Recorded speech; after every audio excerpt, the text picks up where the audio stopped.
Okay, so just to get right into it, I'm Dolo. I'm in my 40s. I'm a mom. I work full time, but I also run an extensive garden out in my backyard. And so on this channel, I'm just gonna cover all things in my life. If you have questions, you can ask me. Of course, talk about some career things. Talk about sustainable living, growing your own food, especially growing your own food, and controlling that. So for the last couple of years, I've been trying to purchase land, and I have my computer, so I'm on my computer. So we're just gonna kind of chat, kind of get you guys caught up, if you will. For the last couple of years, I've been trying to find a property, and the goal with that property is to have a farm, a teaching farm, if you will, where I have place to teach people how to grow their own food. Have a couple of teaching gardens where, we can mature the seeds from seed to production, and just kind of walk through the entire plant life cycle. Developing the soil, uh, and all those good things. And so I've been looking for a property. In the Northern Virginia area, and that has just been almost an impossible feat. Just today, it's a property, or one particular property that I've had my eyes on now for 3 years. And of course, when a property is on the market for that long, you're wondering, like, what's wrong with the property. So going back and forth with the agents, kind of getting a little bit of information here and there, I finally decided today that I was going to go to the county and speak with them to kind of hear what they have to say about the property. Went to the county and kind of found that it's a couple of easements, a stormwater easement on the property. There's a creek running through the property. There may or may not be some environmental concerns with the property as it relates to the storm water drain. And so it was kind of disheartening, obviously, because location wise, I think it's in a very good spot because it's not too far from my home. So accessibility, and being a place that I can go to often, if not every day, at least a few times a week, because like I said, I do work full time out of the house. But yeah, so I'm pretty much at the stage where kind of figure out my next steps, right? So I spoke with the county, and I can do hire a another company that can come and do sort of like an environmental. I try to take notes, right? An environmental risk assessment. So the GIS and PFDs and a lot of acronyms, right? That they provided. So just to kind of determine if I can use that property. And so now I guess I'm at the stage where, because if I wanted to put a home on that property, it would definitely be a problem. But because I'm also wanting to put um a high tunnel and maybe two other structure, which would be, a tool shed, a tool barn, and then maybe another barn where we can hold classes, so we're not always outside in the element. Uh, Obviously, I need to have a well dug, so that's one important thing. I don't need sewage. I'm not worried about sewage, because again, I would not be using the facility for living, and so a porta johns is definitely gonna be my option, at least until I get settled on the land, if I do get the land. But yeah, I don't know. I'm happy that I went to the county, and they was super helpful in Prince William County. It was very helpful, very informative, provided a lot of information about the property. But now I have to decide if I want to put in an offer and put in the investment to get the necessary tests done to let me know if I can get the property, right? So it's gonna cost a few $1,000 to get the necessary testing on the property, and I could invest that money and find out that the property is completely useless, which would be I just lost out on that money. Or I don't know, man. I'm kind of at a dilemma. I really am. So I'm gonna continue to look more into that property. I know that nobody else will be able to use it for a residential property just because the limitations, where you could place the, if you wanted to put a house, like where you can place the house, the size of the house. So it's a lot of restriction if you wanted it for residential purposes. But because I want to use it for farming, um, I'm able, depending on where the lines are drawn, like my restrictive line, I could kind of work around the available land. And that's one good thing about farming, or even teaching farming like I'm trying to do, is maybe I can put 10 rows of garden bed here, but maybe I can put two here, and maybe, so you kind of jigsaw it together. I mean, obviously I have to think about irrigation, and want to keep the beds in proximity for irrigation.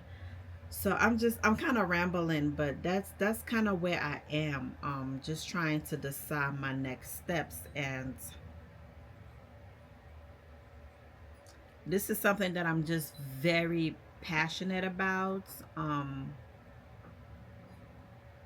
I can't get it off my I can't get it off my mind. And so I just really feel like this is my calling. I just really feel like this is what I was meant to do. Um, whether it's on a commercial level, or whether it's a nonprofit, I just want to be able to teach people, especially service member, veterans, their family member, and of course anybody in the community. But my target audience and the people that I really want to work with, are people like me, military veterans, family members of veterans. Um, Not only teaching them how to grow food, but I just find that the growing process for me has been very healing. I've been doing this now for over 5 years, about 5 years on a larger scale. I've always had plants here and there, but just on a larger scale, and just testing out different crops and things like that. And it's been, outside of therapy and medication, it's been like one of the number one thing that has helped me to kind of be kind of where I am. So I really want to have that opportunity for other people, to experience that, and to give that a try as another avenue to healing, an avenue to providing for themselves and their family, as well as an avenue to possibly earn an income, or learn another skill set to be able to provide for them. Because at the end of the day, I think veterans and service member, it's really hard to integrate once your service is over. I did almost 21 years. So once your service is over, that that transition process can be very hard. And even just, because when we retire, we're pretty still early. I mean, still young. So maybe you're in your late 30s, early 40s. So you're still kind of young, right? So you still have time, and to have another career if you wanted to. And so I think doing something like this, where you're having your an opportunity to have your own business, or even to work with another partner, or a farm, or even just using your hand, being active and being in your community, is a way to build community. Because we are kind of shelter, I'm not gonna lie, we are shelter in that, if you're, especially if you're active duty, I say like 90% of the people that you're around are people from your unit, people on your base, and things like that. So as far as like your interaction with the community, it's, maybe your kids go to the local school, and you may have some friends through your kids. But with the as often as we move around, it can be kind of hard to really just set your root. And so this is a good way, if you're transitioning out of the military, to kind of have a way to uh integrate into that next step of your life. So I know this video has been kind of all over the place, but that's okay because I'm posting it anyway. Like I said, it's my first video and I just have to do it because I just really want to get your thoughts and feedback, and also just kind of document this journey. So not only my journey to acquiring property, whether it's through renting land, I'm also open to renting land, but also like getting this life calling, if you will, getting this life calling started, just putting it out there and inviting people. If you're in the Northern Virginia area, Prince William County, if you're stationed at Quantico or Fort Belvoir, or maybe depending on Fort Myers, Henderson, Hoa, I'll say even as far as Andrews, maybe Fort Meade and Acacia Bowling, reach out, and let's see what we can do to establish this community. So I'll keep you guys posted. Just kind of next steps that I'll be sharing things, what I'm doing on my home. I'm in my shed right now, my garden shed. So kind of like some crops that I'm growing on my property right now. I'm going to be sharing some career things. In the Army, I was a couple of MOSs. So did some HR stuff, did some contracting stuff, did some marketing and communication, public affairs stuff.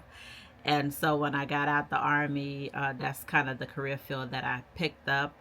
I do work. I'm a civil servant. I do work for the government, and so also kind of helping people with a transition in, if you're looking into getting a federal job, kind of walk you through that process. I'm a hiring manager, so I have some insights on how to prepare your resume, how to present yourself, how to, look at your military MOS, your training, and different things that you've done, and how you can articulate that to, federal job or maybe state job. I don't know too much about public sector job. I've never worked. Well, I worked at JC Penney when I was, oh gosh, 11th, 12th grade. When I was decades ago. So I don't know too much about public sector jobs, but if you're looking to get a federal job or state job, I could definitely cover some topics on there on how my transition went. So, and just some lifestyle stuff, acclimating myself to this new worlds of civilianness and just dealing with other things that we deal with. So I'm not gonna hold you up too long. Definitely like, comment, subscribe, and let me know in the comment section where you are, if you're in the Northern Virginia area or surrounding, even as far as Austin, Norfolk, Fort Story area. Let me know and let's connect. All right, talk to you guys later. Take care. Bye bye.